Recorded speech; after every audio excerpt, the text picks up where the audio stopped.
lots of options in second base. So you mentioned the tiers. Let's go through the tiers. So your tier 1 is just Mookie Betts and Mookie alone. He's head and shoulders above everyone else. Yes. Yeah, it's again not close. He's going top 5. The next closest second baseman is they have Ozzy at pick 23. So yeah, he's 20 picks ahead of everyone. He's tier 1, God tier.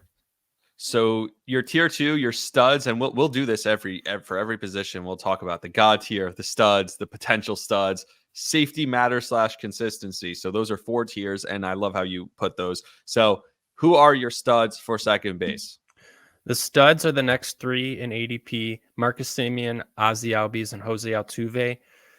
Currently, according to most ADP, they actually have Ozzy Albies looks like he's going ahead of Marcus Semien.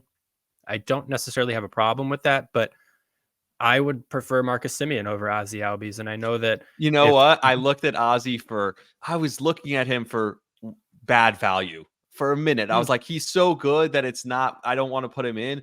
But for where he's getting drafted, is he really that great that, is he better than Semien? Is he better than some of those other guys that he might get drafted ahead of when you look at broader positions, right? Not just second base. It's like, oh, wait, yeah. he might not be at the same level as some of those guys. And you could get a really good second baseman, like we'll talk about in a minute here. So I almost thought of him as a little bit overrated and a little bit of a not great value pick. But I was like, yeah, he's too good a player that at the end of the day, if you draft him, you're going to be happy with him. Yeah. I think that's a good call out.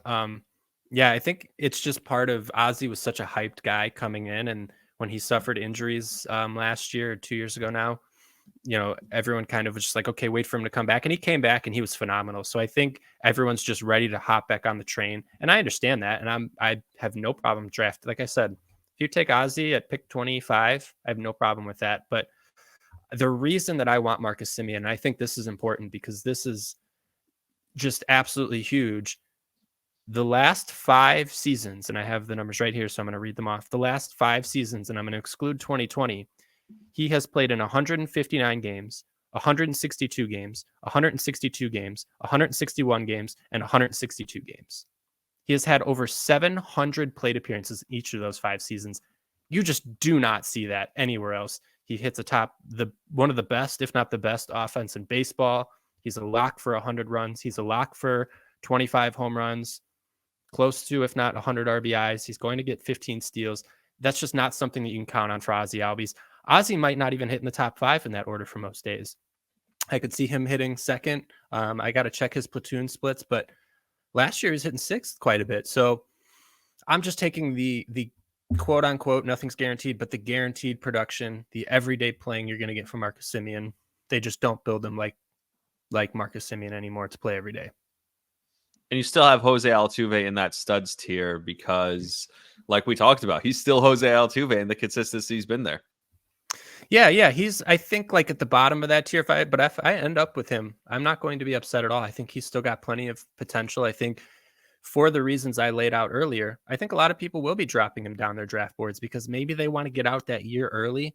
But if he falls, I have no problem taking him because I think he's, like you said, he's got that dog in him, right? Sometimes there's like things that you can't quantify. And I think Jose is one of those guys that he's a competitor, and being on such a great team and having that legacy that Houston has right now, that's just, who doesn't want to compete?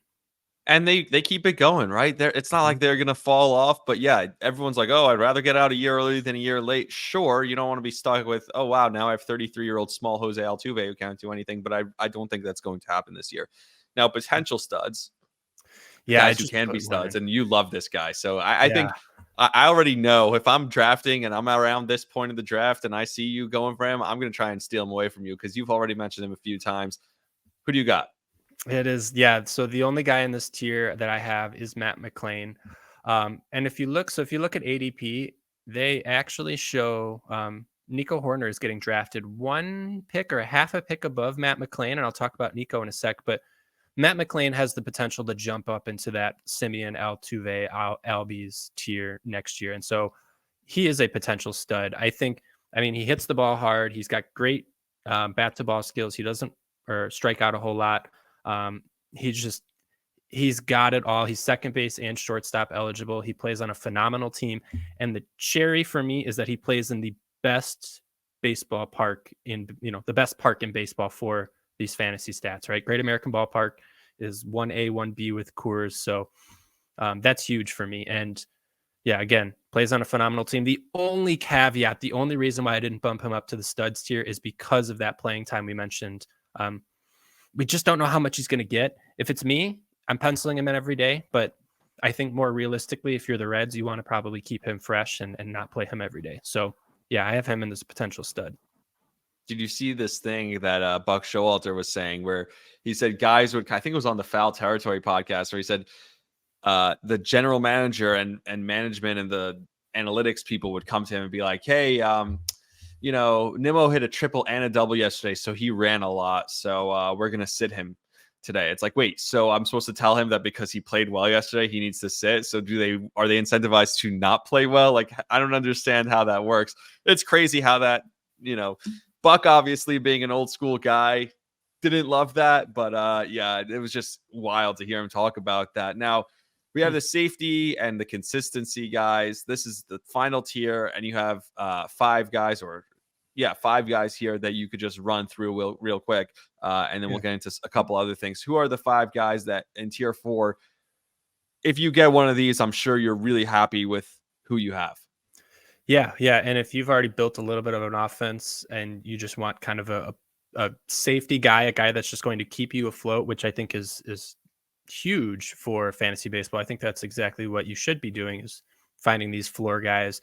Gleyber Torres is one, and I think that was a great call out by you. He's as consistent as they come. I think he's a phenomenal hitter. The second one is Nico Horner. I think, he's got a great glove that's going to keep him in the lineup, and he is one of the best bat to ball skilled guys in baseball. He's going to hit for a high average. I hope he continues to hit up top the Cubs lineup. We'll see. There's a chance he could slide down a little bit if they get a little better, but his glove's going to keep him in the field, and his speed is phenomenal for the position. He's probably one of the fastest, if not the fastest, second baseman. Then I also have Ketel Marte in this safety consistency tier. And I mentioned him earlier. I think he's just a great value pick. Bryson Stott is another one that doesn't get a whole lot of love, and I'm not quite sure why. He had a 15-30 season last year and kind of seemed to go under the radar, but I absolutely think that there's more in the tank for Stott. And I think at this time next year, Stott could be a potential stud, but I don't know if I necessarily see him going all the way up to stud tier. But Stott's another one that's consistent. And then the last one, Ha-Seong Kim. I see him as kind of a Nico Horner light. They don't get so much power, although I think Kim gets to a little bit more than Nico. Kim's going to steal a lot of bases, and we've talked about it, that eligibility is huge, and he is eligible at second, short, and third this year. That's a lot of positions he can fill up gaps for. So if you do take Ha-Seong Kim, you can be a little more flexible with how you draft later. So yeah, those are my five guys for safety: is Gleyber, Nico, Ketel Marte, Bryson Stott, and Ha-Seong Kim. Ha-Seong Kim fell to me last year, either late, like really late in the draft, just an absolute steal.